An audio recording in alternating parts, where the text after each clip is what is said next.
ফের অরাজকতা বাংলাদেশে।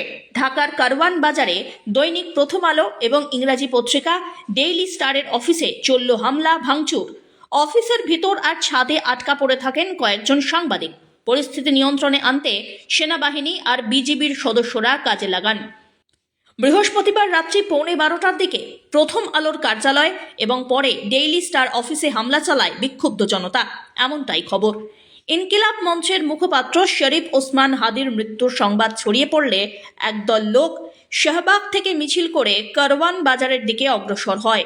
মিছিলটি প্রথম আলো কার্যালয়ের সামনে পৌঁছে ঘেরাও আর বিক্ষোভ শুরু করে। এক পর্যায়ে বিক্ষুব্ধরা লাঠি নিয়ে প্রথম আলোর কার্যালয়ে প্রবেশ করে ভাঙচুর শুরু করে। কার্যালয়ের বেশিরভাগ জানালার কাঁচ ভেঙে ফেলা হয়। ভিতরে প্রবেশ করে টেবিল, চেয়ার, গুরুত্বপূর্ণ নথিপত্র বাইরের রাস্তায় বের করে নিয়ে আসা হয়। তাতে আগুন ধরিয়ে দেওয়া হয়। রাত্রি 12:30টার পর ডেইলি স্টার অফিসে চালানো হয় ভাঙচুর। ডেইলি স্টার ভবনের সামনে বিক্ষুব্ধরা জমায়েত করে।